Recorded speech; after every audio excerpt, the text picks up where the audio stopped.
Hello everyone, welcome back to my channel Ankita law centre. और आज इस वीडियो में जो हमारा मुद्दा है डिस्कशन का वो ये है कि आप सबको पता है बेसिकली दैट यूजीसी नेट का एग्ज़ाम जो है वो रीस्केड्यूल होगा। ठीक है, 18th को हो चुका है एग्ज़ाम। अब जो एग्ज़ाम आपका होगा that will be on your जो भी डेट्स आएंगी, अभी तो हमें नहीं पता कि क्या डेट्स है क्या डेट्स नहीं है। Right now we don't know, but if we see students, अब कल ही एक इन्फॉर्मेशन आई है यूजीसी एनटीए की तरफ से दैट न्यूज़पेपर में आपने देखा होगा दैट विद इन 10 days एक शेड्यूल जारी कर दिया जाएगा। तो हम ये मान सकते हैं कि अगस्त स्टार्टिंग तक, या फिर हम ये मान सकते हैं आपका जुलाई एंड में आपका ये जो एग्ज़ाम है वो हो जाएगा। चलिए ठीक है, कोई बात नहीं, हमारा ये एग्ज़ाम हो जाएगा। हमें अब क्या देखना है कि जो हमारा लास्ट पेपर हुआ था उसका एनालिसिस क्या है। आप आए होंगे, शायद आपने आंसर की से आंसर्स मैच किए होंगे। मैं आपको इस वीडियो के एंड में देखो ये भी बताऊंगी दैट कि अगर आपका एग्ज़ाम होता तो कट ऑफ क्या जाती है ना, what should have been the cut off, ये भी मैं आपको बताऊंगी कि आप अपना देखो, बहुत सारी आंसर कीज आ गई होंगी, अपने आंसर्स मैच कर लेना। मैं इस वीडियो में बिल्कुल भी आपको पूरा के पूरा सोल्यूशन नहीं दे रही हूँ, बट हाँ इफ़ यू वांट कि मैम आप सोल्यूशन दे दो तो मैं आपको दे भी दूंगी, ऐसा नहीं है, बट इस वीडियो में नहीं दे रही हूँ। आपको एक मैं कट ऑफ का रेंज जरूर बताऊंगी, क्लियर, ताकि आप जब अपना आंसर्स मैच कर लोगे तो आप ये देख पाओगे कि आपने कहाँ आप लाए कर रहे हो, कहाँ आप नहीं लाए कर रहे हो, एंड कितनी आपको मेहनत की जरूरत है, कितनी मेहनत की जरूरत नहीं है। चलिए अब हम बात करते हैं 51st की।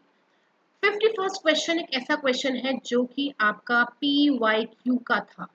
तो कि यूसेज जो है वो कस्टम से पहले आता है, ऑब्वियसली ये किसने बोला है, स्टाफ ने बोला है।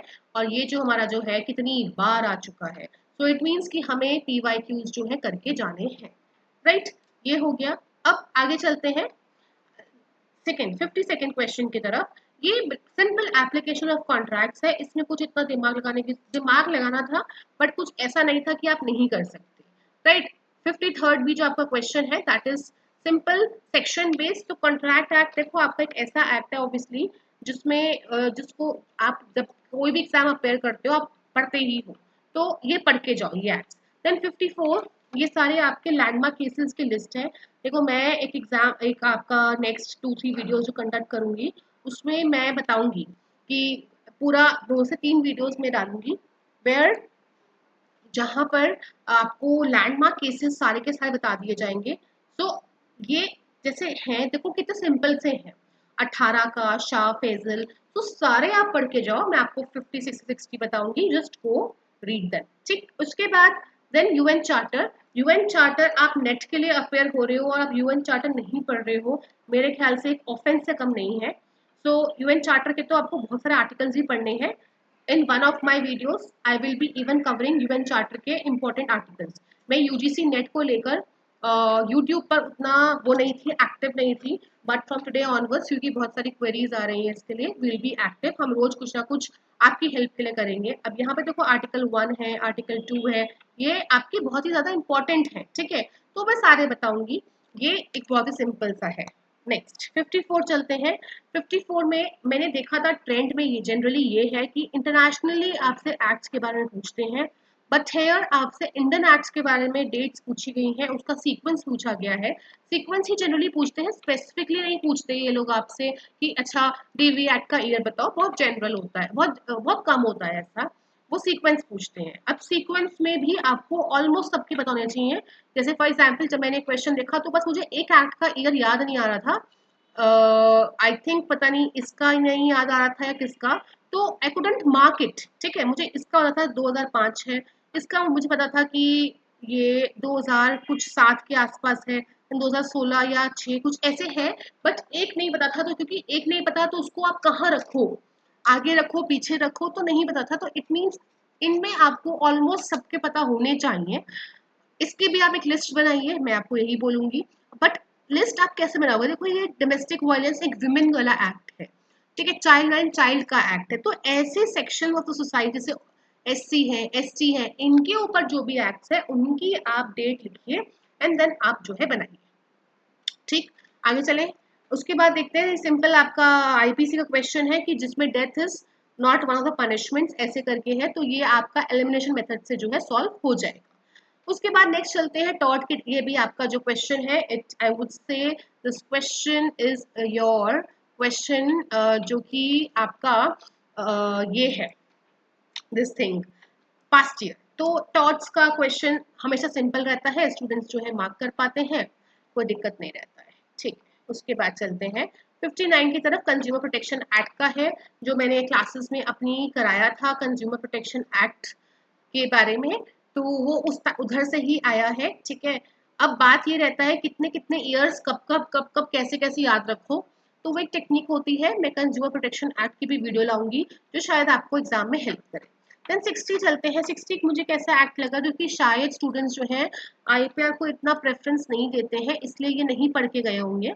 ठीक है, तो बट अगर आप ये देखो सिर्फ इंडेक्स पढ़ने से सेक्शन 2 में, ठीक है, देखो जीआई एक्ट है, तो आप क्या पढ़ो, जीआई की डेफिनेशन पढ़ लो बस, क्योंकि अब इसमें क्या वर्ड आ रहा है, गुड्स आ रहा है, जो जो इसमें वर्ड्स आ रहे हैं उसकी डेफिनेशन नंबर लर्न कर लो, तो काफी हद तक आपका जो आंसर है वो सॉल्व हो जाएगा। हमें यहाँ पे पैटर्न क्यों पकड़ना है, ताकि हम अपने आगे वाले एग्जाम के लिए इस तरह से करें। ठीक है, अब ये आपका इन न्यूज रहा था बहुत ज्यादा, तो ये काफी स्टूडेंट्स का सॉल्व हो गया है, कोई प्रॉब्लम नहीं आई। कॉन्स्टिट्यूशन का पार्ट रहा है ये। देन आर्टिकल 19 ऑब्वियसली कॉन्स्टिट्यूशन मुझे लगता है सबको पता होता है। ये थोड़ा सा मुझे क्वेश्चन ऐसा लगा क्योंकि ये कन्वेंशंस है एंड आईपीआर के कन्वेंशंस है, स्टूडेंट जनरली नहीं करके जाते हैं। तो ठीक है, इस बार जब हम अपने, मैंने भी नहीं कराया था स्टूडेंट्स को ये वाली कन्वेंशंस, तो जब अब हम पढ़ेंगे तो मैं कन्वेंशंस को भी ऐड करूंगी। तो ये पेपर डिस्कशन का हमारा मोटिव ही यही है, जो जो पोर्शन हमारा रह गया है हम उसको कवर करें। सेल्स ऑफ गुड्स एक्ट है, हरियाणा का पेपर जिसने दिया होता है, देखो जनरली आप अपने लॉ स्कूल में सोगा मतलब सेल्स ऑफ गुड एक्ट को इतने अच्छे से नहीं पढ़ते हो, but if you have given Haryana judiciary का पेपर, तो देयर ये एक्ट आता है, तो उनके लिए तो जिन्होंने वो स्टेट अपियर किया इजी था। एक आपसे सिर्फ क्रोनोलॉजी पूछी है एंड इस वाले यूजीसी में बहुत जगह पे पूछी है। ठीक है, तो जो आप बैक्ट पढ़ के नहीं भी जा रहे हो उसकी आप क्रोनोलॉजी पढ़ के जाइए। अब ये जो है क्लाइमेट चेंज का ये वाला केस है बी वाला, एंड इसी ही एंड में जाके पेपर में जाके इसी ही केस का एक पैराग्राफ भी दे रखा था। तो एनवायरमेंट के आप रिसेंट केसेस देख के जाएं। अगेन यहाँ पे आपका मैच द फॉलोइंग केसेस के आ गए।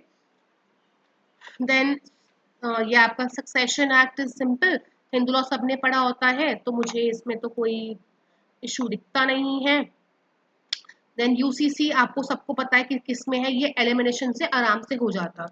तो what do we see here, हम यहाँ से क्या निकाल सकते हैं, एनालिसिस यहाँ पे थोड़ा सा देखते हैं। ठीक है, एनालिसिस हम ये निकाल सकते हैं स्टूडेंट्स दैट फर्स्ट थिंग कि हमें पीवाईक्यूज पढ़ने हैं। मैं यहाँ पे थोड़ा सा ब्रेक ले रही हूँ आपको।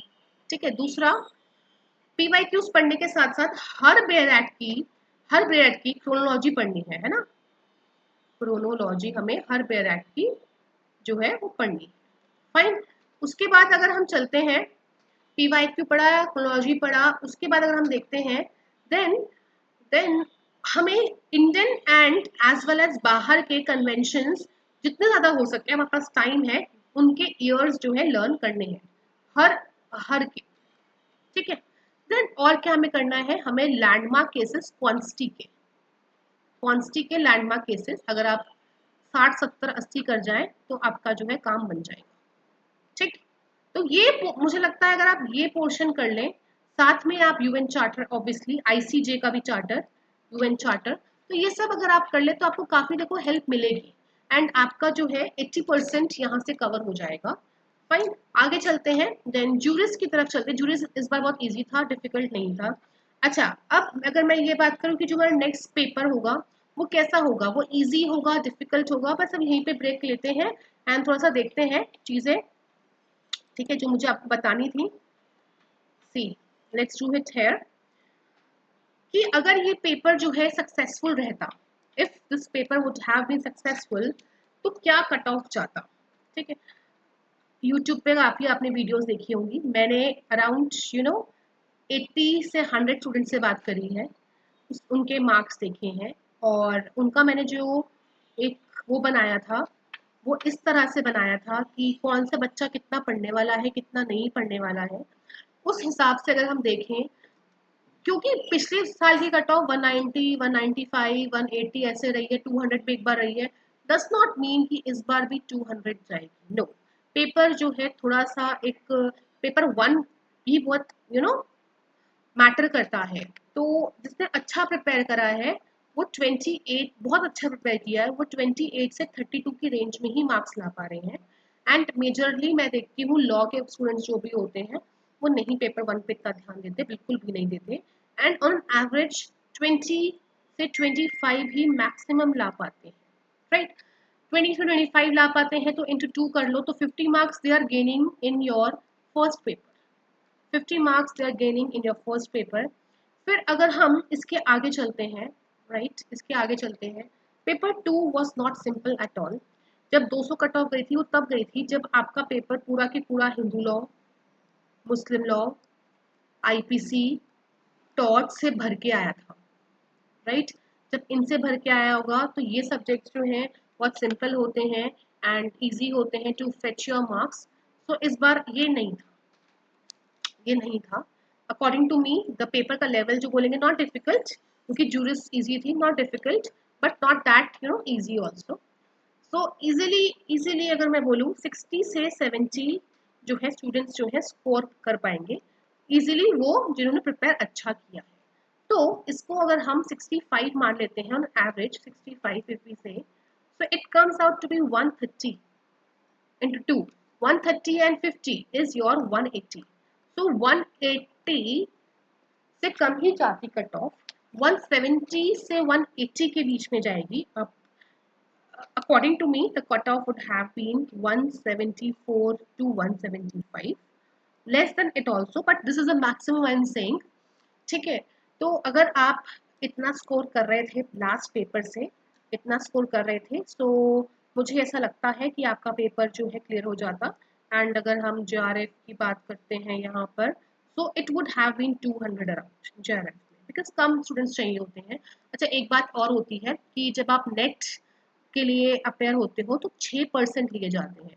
इस बार अटेंडेंस वाज मच मच, तो अगर ज़्यादा स्टूडेंट्स अपेयर हो रहे हैं तो उसके 6% भी ज़्यादा होगा ना।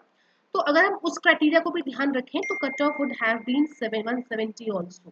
सो आई वुड से 170 से ऊपर जिसका भी स्कोर रहा है they are in a safe zone, और वो थोड़ी सी और मेहनत करके अपना और अच्छा जेआरएफ भी निकाल सकते हैं। जिनका 150 से 170 रहा है स्कोर, थोड़ा सा मेहनत और कर लो, यू हैव 1 month अगेन, ठीक है।